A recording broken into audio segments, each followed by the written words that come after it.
வணக்கம்.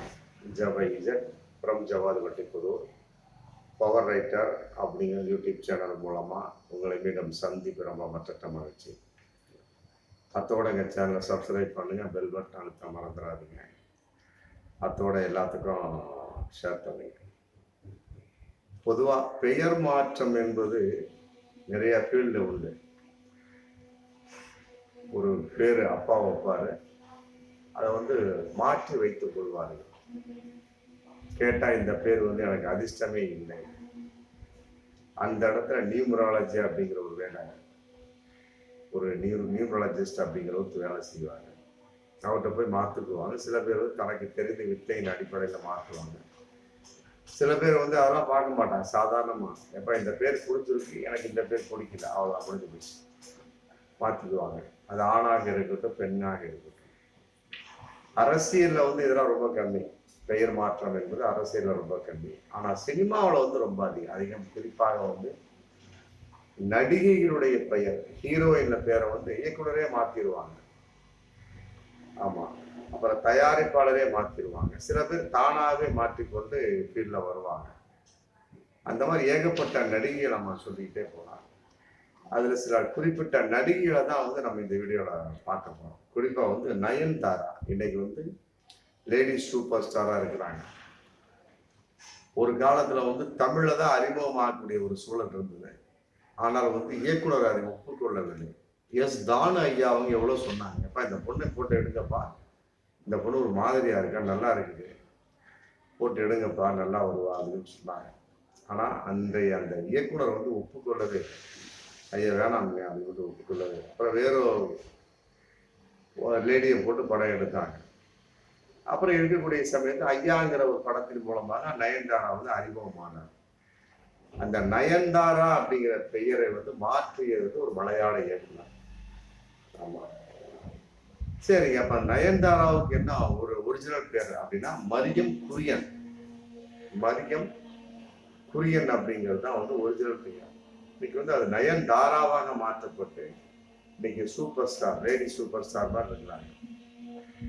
அவர்களுக்கென்று ஒரு தனிப்பாதை, தனக்கென்று ஒரு கதை. ஆமா, பெண்களுக்கு மட்டுமே முக்கியத்துவம் கொடுக்கக்கூடிய ஒரு கதையை தான் நடிப்பேன் அப்படிங்கிற வீட்டுல இன்னைக்கு சூப்பரா வளர்ந்துட்டு இருக்காங்க. சினிமா துறையில எல்லா துறையிலும் கால் பதிச்சுட்டாங்க. தெலுங்கு, ஹிந்தி, மற்ற ஷோ தமிழை தவிர அனைத்து துறைகளும் கால் பதிச்சிட்டாங்க.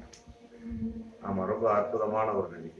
அடுத்து அனுஷ்கா அப்படின்னு ஒரு நடிகை, அனுஷ்கா ரெட்டின்னு பேரு. அனுஷ்கா அப்படிங்கிற நடிகை. இவரே தன்னுடைய பேரை சினிமாவுக்காக மாத்திக்கிட்டார். ஷார்ட்டா அனுஷ்கா அப்படின்னு வச்சுக்கிட்டார். ஆனா இவருடைய ஒரிஜினல் நேம் என்னன்னா ஸ்வீட்டி ஷெட்டி. ஸ்வீட்டி ஷெட்டி. இப்போ ஃபீல்ட்ல அவர் ஸ்வீட்டி தான் கூப்பிடுவாங்களாம். அனுஷ்கான்னு யாரும் கூப்பிடவே மாட்டாங்க. ஸ்வீட்டி, ஸ்வீட்டிங்கவா அப்படின்னு சொல்லிட்டு அனுஷ்காவை கூப்பிடுவாங்க. அப்ப அனுஷ்கா என்பது இவர் தனக்காக, திரைத்துறைக்காக தனக்குத்தானே மாற்றிக்கொண்ட ஒரு பெயர்.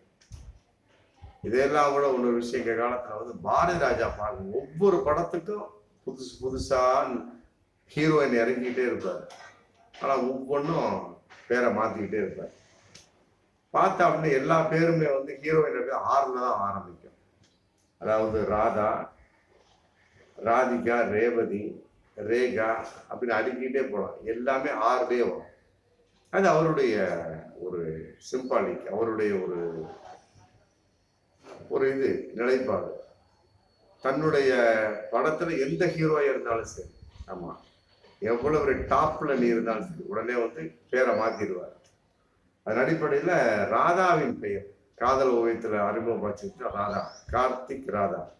இந்த ராதாவோட பேர் ஒரிஜினல் பேர் என்னதுன்னா உதய சந்திரிகா. மலையாளத்தை மொழியாக கொண்டவர்கள் பேர் உதய சந்திரிகா. அதாவது ஷார்ட்டா ராதா அப்படின்னு சொல்லிட்டு மாத்திட்டாரு. பயங்கரமா வளம் வந்தாங்க. ஆமா. அதே மாதிரி ரேவதி, மண்வாசனை அறிமுகமான ரேவதி. அந்த ரேவதியினுடைய ஒரிஜினல் பேர் ஆஷா. ஆஷாங்கிற ஒரிஜினல் பேரு. இது ரேவதி அப்படின்னு போட்டு பாரதி ராஜா தான் மாத்தினது. அடுத்து ரேகா, கடலோர கவிதைகள்ல அறிமுகமான ரேகா. ரொம்ப அற்புதமான ஒரு படம். அவங்க முகமே ஒரு டைப்பா இருக்கும், கண்ணு ஒரு டிஃப்ரெண்டா இருக்கும். ஆசிரியைக்கு தகுந்த ஒரு டீச்சர், அந்த ஒரு கேரக்டருக்கு தகுந்த ஒரு படம். அதுல வந்து சத்யராஜ் வந்து வில்லனாக இருந்து கதாநாயகம் மாறலாம். அற்புதமான ஒரு படம் அது. அந்த படம் வந்து எல்லா இடத்துலையும் 100 நாள் ஓடிய படம். அந்த படத்துல அறிமுகப்படுத்துறார் பாரதிராஜா ரேகா அப்படிங்கிற ஒரு நடிகைய. அந்த நடிகையினுடைய ஒரிஜினல் பேர் வந்து சுமதி. நல்லா புரிஞ்சுக்க, சுமதி. அதே மாதிரி ஸ்னேகா, புன்னகைக்கு உண்டான அரசு. ஆமா, ஸ்னேகா வந்து எல்லாருக்குமே தெரியும். இன்னைக்கு வந்து கல்யாணமாகி செட்டில் ஆகிட்டார். இருந்தாலுமே கூட விளம்பர படங்கள் மற்ற சமீபத்தில் வெளியான கோட்லோடு நடிச்சிருக்காங்க விஜயோட. ஸ்னேகா அவருடைய ஒரிஜினல் பேர் என்ன? சுஹாசினி. ஏன்னா சுஹாசினி அப்படிங்கிற பேர்ல ஆல்ரெடி வந்து ஒரு நடிகை இருக்கிறாங்க. நெஞ்சத்தைக்கு இல்லாதே, மற்றபடி வந்து சொல்ல அடிக்கிட்டே போகலாம். என் புருஷன் தான் எனக்கு மட்டும்தான் அப்படின்னு பாட்டு வருவாங்க. அந்த மாதிரி ஒரு படங்களை நிறைய படம் நடிச்சு, பாலைவன சோலை அது நடிச்சவங்க சுஹாசினி. அதனால வந்து பார்த்தாங்க சினேகா தன்னுடைய பெயரை வந்து சுஹாசினி அப்படிங்கிற பேரை சினேகான்னு மாற்றிக்கிட்டாங்க. அடுத்தது வந்து நதியா. நதியா அற்புதமான ஒரு நடிகை. ஒரு நேரம் வந்து நதியா பாவாடை, நதியா பொட்டு, நதியா கொண்டை, நதியா ஜாக்கெட்டு, நதியா சேலை பிரபல்யம். பூவை பூச்சியோட ரிலீஸ் ஆனப்ப நதியா, அதாவது சிட்டு மாதிரி குட்டி சுட்டித்தனமான ஒரு லேடியை பிடிச்சி பாசில் போட்டார். அந்த நதியாவுடைய ஒரிஜினல் பேர் என்ன? ஜரீனா மொய்டு. இஸ்லாமிய பெண் ஜரீனா மொய்டு. இந்த பேரை வந்து அவர் தானா மாத்திக்கிட்டாரு. இவ்வளவு பெரிய பேராக நதியான்னு சொல்லிட்டு மாத்திக்கிறார். அடுத்து ஊர்வசி, முந்தானை முடிச்சது அறிமுகமான ஒரு அற்புதமான ஒரு நடிகை. அதாவது நடிகர்களை பொறுத்த வரைக்கும் சிவாஜி, சிவகுமார், ராஜேஷ் ஒரே டேக் ஓகே அப்படின்னு உடனே நடிச்சிருவாங்க, கொடுத்துட்டு போயிட்டே இருப்பாங்க, முடிஞ்சு போச்சு. அதே மாதிரி வந்து அற்புதமான ஒரு நடிகை, எல்லா வகையிலுமே அற்புதமான ஒரு நடிகை, திறமையான ஒரு நடிகை. எந்த கேரக்டர் கொடுத்தாலும் சரியா நடிக்கக்கூடிய நடிகை ஊர்வசி. முந்தானை முடிச்ச பாக்கியராஜா அறிமுகப்படுத்த விட்ட ஒரு நடிகை. அவங்களோட ஒரிஜினல் பேர் தெரியுமா? கவிதா ரஞ்சினி. இது வந்து அவரே மாத்திருக்கார், ஊர்வசி அப்படின்னு சொல்லிட்டு மாத்திக்கிறார். அடுத்து வந்து ரம்பா, கொடை அழகுன்னு சொல்லிட்டு சொல்லுவாங்க. அழகு எல்லாம் அவதி பலது ஸ்டைலாட்டு, சந்தன வெயிலாட்டு, மன்மத குயிலாட்டு, அவலா பூவின் மாநாடா. அந்த மாதிரி அருமையான ஒரு பாடல் உள்ள படம் அந்த படம். அந்த படத்துல எனக்கு அறிமுகம் ரம்யா, இது ரம்பா. ஆமா, ஆனா அவங்களுடைய ஒரிஜினல் பேர் என்னன்னா விஜயலட்சுமி. அவரா மாத்திக்கிட்ட பேர், ஒரிஜினல் பேர் வந்து விஜயலட்சுமி, ரம்பான்னு மாத்திக்கிறாங்க. அதே மாதிரி அஞ்சலி. ஆமா, அஞ்சலி பழைய நடிகை. அவங்களுடைய ஒரிஜினல் பேர் வந்து பால திரிபுர சுந்தரி, அவங்களா மாத்திக்கிறாங்க. அதே மாதிரி குஷ்பு, சின்னத்தம்பி ஃபேமஸ். இப்போ வந்து பாஜகவில் இருக்கிறார். ஃபர்ஸ்ட் திமுகவில் இருந்தாரு, அப்புறம் காங்கிரஸுக்கு மாறினாரு. அங்கேயும் பப்பு வேகலை, அப்புறம் பாஜகவுக்கு மாறிட்டாரு. இங்கே மட்டும் இல்லை, வந்துதான் அதெல்லாம் ஒன்றுமே கிடையாது. தென் சென்னையில் போட்டிட்டார், தோல்வி. அவரு வந்து சினிமா நடிகை அப்படிங்கிற வெற்றி எல்லா வகையிலுமே சொல்லக்கூடாது.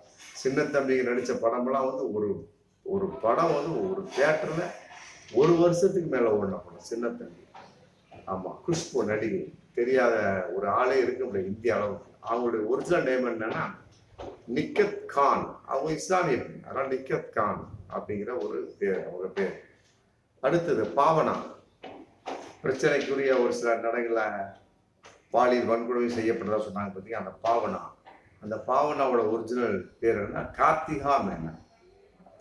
அடுத்தது வந்து ஸ்ருதிஹாசன். ஸ்ருதிஹாசன் எல்லாருக்கும் தெரியும், கமல்ஹாசனுடைய பொண்ணு. அவர் பிறந்த உடனே அந்த பொண்ணுக்கு வந்து ஸ்ருதி அப்படின்னு வச்சாரு. அப்புறம் அதுக்கு பின்னாடி ஸ்ருதி ராஜலட்சுமி ஹாசன் கூட அவர் பெருசா தன் பேர் நீட்டிக்கிட்டார். அப்புறம் வந்து சினிமாவுக்கு வரக்கூடிய சமயத்துல அது சுருக்கி ஸ்ருதிஹாசன் அதோட முடிஞ்சு. ராஜலட்சுமி ஹாசன் அப்படிங்கிறத தூக்கிட்டாரு. அதுல வந்து ராஜலட்சுமி தூக்கிட்டு ஸ்ருதிஹாசன் வச்சு நீங்க கமலஹாசனுடைய ஒரு பெண்ணாக இன்னைக்கு போயிட்டு இருக்கார். உண்மையில வந்து ஒரு வெற்றிகரமான ஒரு பெயர்னு சொல்லலாம். அந்த சுருதி அப்படிங்கிறத வந்து சுருதி இசை சம்பந்தப்பட்ட கச்சேரி, லக்ஷ்மண் சுருதி, இந்த மாதிரி பலவிதமான பெயர் பெற்ற ஒரு பெயர் வாங்கிய ஒரு பேர் தான் சுருதி அப்படிங்கிற பெயர். அந்த பெயரின் அடிப்படையில எத்தனை வெற்றிகளான ஒரு விஷயங்கள் நடந்திருக்கு. அதை தன் மகளுக்கு வச்சாரு. ஒரு இடத்துல போய் என் குழந்தைக்கு பேர் வைனா கமலஹாசன் இன்னைக்கு சுருதின்னு தான் வைப்பேன். அந்த மாதிரி ஒரு நிலையான ஒரு பெயர். ஆக வந்து ஒரு பெயரோடு பிறக்கிறோம் இந்த உலகத்துல, கடைசி வரைக்கும் அந்த பெயரோடு மரணிக்கிறோமா அப்படிங்கிறது இல்லை. பல பேர் தன்னுடைய பெயரை மாற்றிக்கொள்கிறார். கேட்டா வந்து அதிர்ஷ்டம் இல்லை சார், இந்த பெயர் வச்சது எனக்கு ராசியே இல்லை சார் சொல்றாங்க. அது அவரவர்களுடைய நிலைப்பாடு. இருந்தாலும் நியூமராலஜி அப்படிங்கிற ஒரு கான்செப்ட் இருக்கு. அந்த அடிப்படையில் பார்க்கின்ற பொழுது கட்டாயமா எந்த பேர் யாருக்கு வந்து அதிர்ஷ்டமாகும், அதே நேரத்தில் அந்த பேர் அவருக்கு அதிர்ஷ்டமா இருக்குதா, அவருடைய லக்கி நம்பர் என்ன கண்டுபிடிச்சு அதன் அடிப்படையில் வைக்கணும். பொதுவாக இந்த பேரை வந்து சில பேர் அஸ்ட்ராலஜில வைப்பாங்க, அஸ்ட்ராலஜில வைக்காது. ஏன்னா தசை புத்தி மாறிக்கிட்டே இருக்கும். தசை புத்தி மாறக்கூடிய சமயத்தில் கட்டாயமாக வந்து பெயர் மாற்றம் என்பது உட்கார பொருத்தமாகாது. அப்ப ஒரு மனிதனுக்கு எதன் அடிப்படையில பெயர் வைக்கணும் அப்படின்னா நியூமராலஜி, எண்கலை விஞ்ஞானம் அப்படிங்கிற பெயர்ல தான் வந்து அப்படிங்கிற ஒரு அடிப்படையில தான் பெயரே வைக்கணும். அஸ்ட்ராலஜிக்கலாவோ மற்றபடி வேறு விதமான ஒரு கிராஃபாலஜி சம்பந்தப்பட்ட வகையில பெயர் வைக்கக்கூடாது. அதனால வந்து இதன் மூலமா நான் சொல்லிக் கொள்வது, உங்களுக்கு தேவைப்பட்டால் கூட வந்து என்னை தொடர்பு கொள்ளுங்க. நான் வந்து நியூமராலஜிஸ்ட். உங்களுக்கு எந்த பெயர் அதிர்ஷ்டமான பெயர் அப்படிங்கிறத கண்டுபிடிச்சு கட்டாயமா வைக்க முடியும் என்ற நம்பிக்கை எனக்கு நிறைய இருக்கு. நான் அதுக்காக படித்தவன். என்னை தொடர்பு கொண்டால் ரொம்ப நன்றாக இருக்கும். பார்ப்போம் மீண்டும் அடுத்த வீடியோ. நன்றி.